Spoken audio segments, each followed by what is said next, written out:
Sam DeWeese found a grail. More later. Hey, that's the funniest part. He cuts out the funny parts.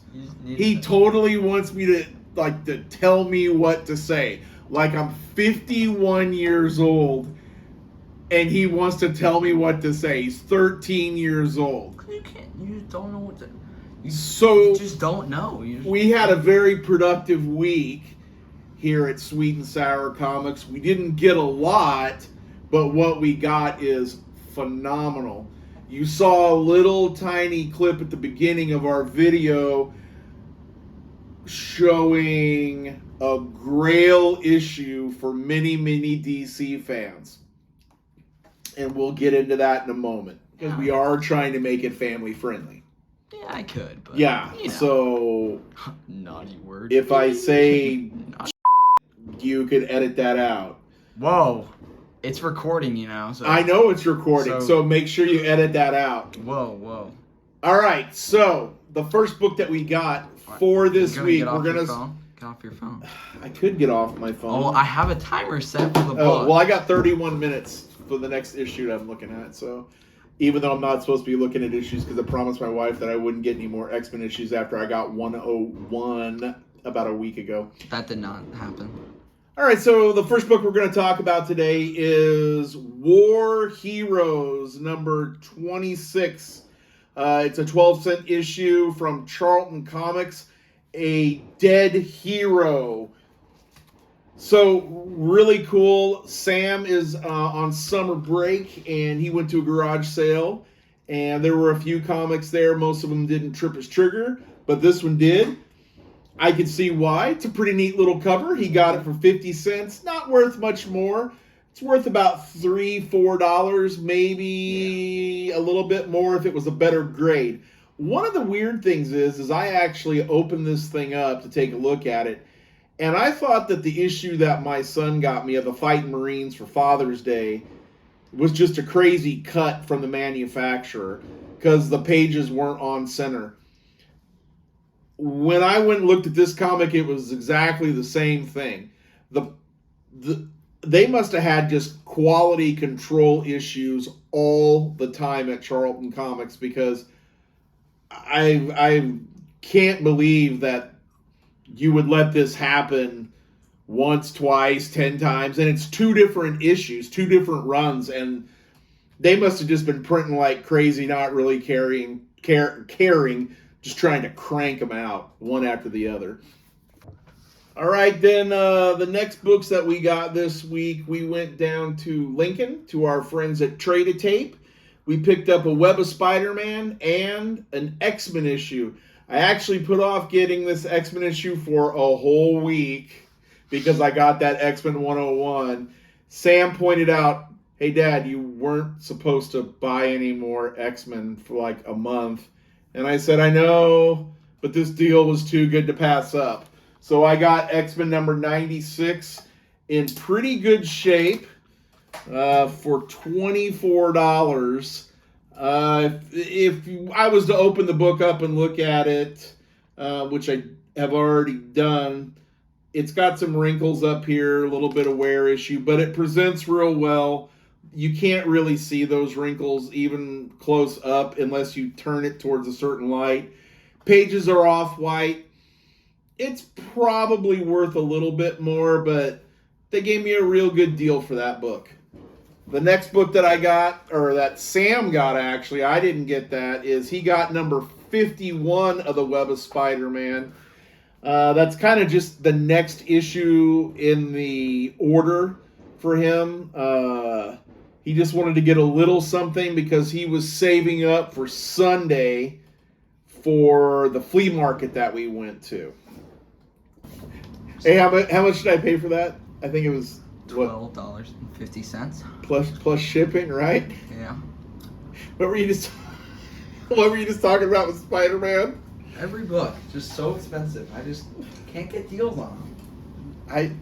I just seem to find these. They come out of the woodworks at eBay for me. Because nobody cares about them.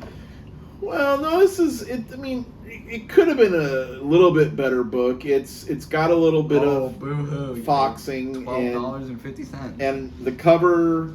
I had to put the cover back together, but I'm pretty good at doing that. One of the really cool things, though, and it's the second comic book that Sam and I have had this happen to, is there's a staple missing. But it's not a staple missing like, oh crap, the book is 60-something years old and the staple fell out. It just didn't quite make it through the printing press with all the staples. One staple on the bottom of the book. But it's X-Men number 27, added to my collection for a whopping $18 and some change, under $20. Whoa. And that puts me, 37 issues away from having the complete run of X-Men. He hates me right now. He just hates me because all his Silver Age Spider-Man are just so freaking expensive, and because nobody liked the X-Men, well, they weren't very popular back in the 60s. I don't know, they're popular now, but for some reason They're so cheap. they're just, I can find those cheap issues that are actually decent enough to read, to look at, to clean up a little bit, and then they look presentable. Just think about the last 3 weeks. They're all for my private collection too, so 95, 101, 96. yeah, $24 for 96? Yeah. $25 for, It's only like well, with some trades though, for 95. 101 put me back a little though. $100. Yeah. 120. And then you can't forget number 9 also. Oh yeah. 60. Come But I on. didn't think I was gonna win that one. Oh. I thought for sure somebody was gonna outbid me, and that didn't happen. We should go to the next book. We should go to the next book. Okay, so rounding out our week and actually beginning this week, but before this video, we went to Omaha's monthly flea market. It happens every second Sunday of the month, and it's at the local 385 Firefighters Hall here in Omaha. There's a gentleman there, and I don't know his name, and maybe I'll get that next time. He's always there. He's always got a ton of books. Nothing really tripped my trigger. This time there was a king size number 2 X-Men. I thought about it and passed on it. There was a couple of Daredevils, but all the X-Men Silver Age that he had, which was just a couple, I already had those. So wasn't a big day for me. Sam, he saw a couple of Amazing Spider-Mans there, Too expensive. but they were just too pricey. I mean, he's a good guy, and he actually has fair prices on his books for the most part, but for a 13-year-old kid on a budget, and Sam really does buy a lot of his own books. I buy some of them for him, but the majority of those Silver Age Spider-Mans, he's got on his own through all his hard work. So he passed on those couple of books in favor of some more books that he's actually looking at tonight on eBay. And he's got some leads on some other books.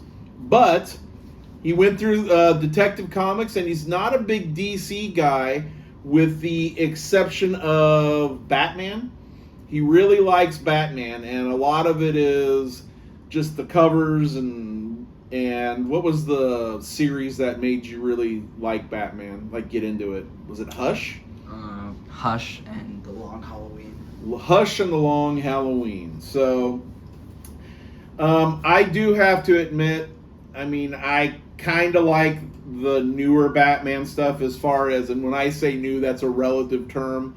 It's not like I read it day in, day out or whatever, but I like when he got serious, I guess, in the 70s and 80s, and it's the stuff that Sam likes to see. And then, when did Hush come out? I don't know. 2003. 2003. So 20 years ago was Hush. but I did start reading that series.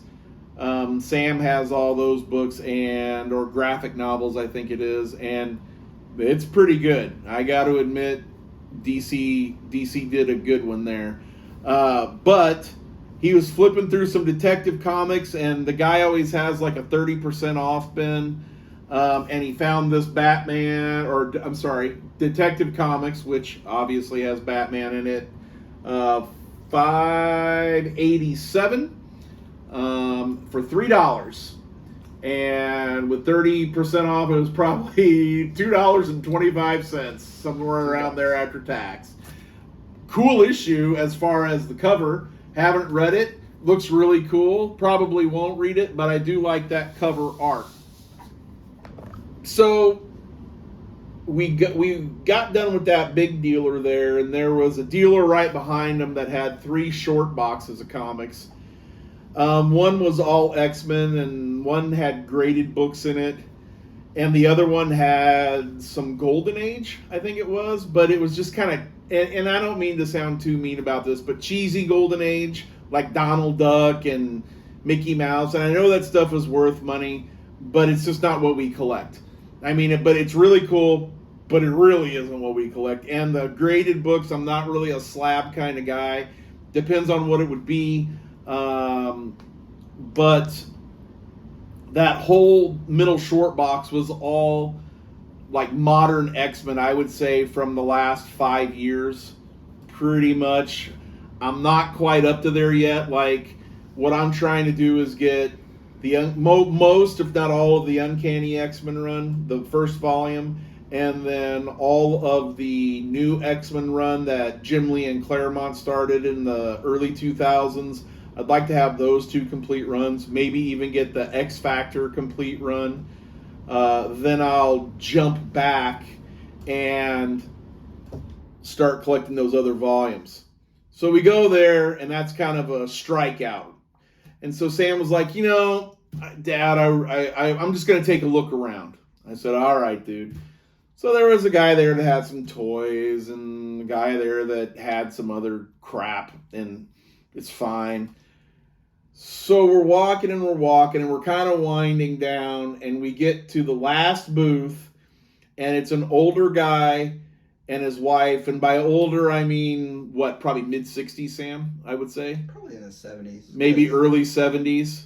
Nice couple, and they're selling all kinds of stuff. Like, we live in Nebraska, so they got some Nebraska Cornhusker stuff on there, and like a lantern, and all these odds and ends and all this flea market stuff. And it's not bad stuff, it's just flea market stuff. But he's got this stack of comics, and right on top of the stack of comics, and I saw it, and Sam saw it a millisecond before me, and there's a couple of old people in front of us, and Sam's trying to get in, but he's trying to be nice, and he doesn't want to just push his way through, and he leans back to me, and he says, do you see what's on top? And I said, yeah. He goes, I think that's the first appearance of Deadman. And he goes, no, actually, Dad, he goes, I know that's the first appearance of Deadman. And I went, I know. And so we were trying to play it really cool. We were very excited. And this is going to be a little shout out to Lunch Money Comics. We are always so jealous because you're always going to these flea markets, dude, and finding these huge grails at cheap prices. And we finally got one like you always get. So we go up to this old guy, and we said, hey, can we see those comics? And he says, yeah. And we said, do you have any more besides that? And he goes, no, this is it. He goes, I was going to some guy's house, and he had them, and he sold them to me, and now I just brought them here. These weren't bagged. These weren't boarded. They weren't anything. They're just literally in the raw. So what we found sitting on top was the first appearance of Deadman. We could not believe that it was just sitting there like that. And we played it real casual, and so we said, oh yeah, and we just kind of set the book aside, and we looked through the other books, and he had a couple of X-Men books, but I already had them. And none of the books, I think there was a Fantastic Four book. There was actually it was either an early Silver Age or late Golden Age DC book that had some alien tomahawk chief something or other on it that had kind of a kitschy cover. And I thought about it, and I was like, no. And so then the question came down to price. And so the old guy goes, well, he goes, none of the books are in really good shape. They're in pretty poor condition. And this book's not in really that bad a shape. I mean, it's got a few little creases and a tiny tear up. Oops, sorry about that. A tiny tear up top right here. So we said, well, how much do you want for it? And he goes, well, this is the first appearance of Dead Man. And Sam goes, yeah, I think it is. Yeah. And he said, well, he goes, how about $5? And Sam said, he kind of gave him a look, and the guy Sam goes, sure. And so Sam paid him $5, and we were on our way. And we couldn't believe that guy sold us this book for only $5, even with some of the small condition issues that it has. Covers attached. All the pages are there. They're what would you say, Sam? Off-white pages? Yeah, off-white to cream. Yeah, off-white to cream pages. There are some creases in it, and there's a little, I don't want to say it's Marvel chipping because it's DC, but there is a little tiny chip out of the book right here. I don't think it detracts from it at all. It's very pressable. It's very pressable, and it's a really, really highly sought after book. And I don't feel guilty about buying it for only $5. It's probably worth a lot more. But the guy knew exactly what he had. If he would have just, if the old guy would have just been like, oh yeah, Sonny, here's a comic book. He absolutely knew that was the first issue of Dead Man, or his first appearance of him. He absolutely knew what he was selling, and he sold it to my son for $5. And I thought, well, that was pretty awesome, dude. And when we go back to the flea market next month, we'll go to his stand again, and I might pick up that Alien cover or that Alien book if it's still there. The other funny thing is when we were done and we were walking out, we were pretty excited. We really wanted to get home to get it bagged. There were a couple of outside vendors, and we walked up to the first vendor. That dude immediately said, hey, did you get that book inside? I haven't seen that in years. That guy knew exactly what Sam had got. So Sam gets the grail of grails for many, many DC fans. He said he's going to hold on to it for a while. He might get it pressed. I don't think he's going to get it graded. If I were a betting man, I bet within a couple of years he probably sells it again, just because he wants to get those old Spider-Man books.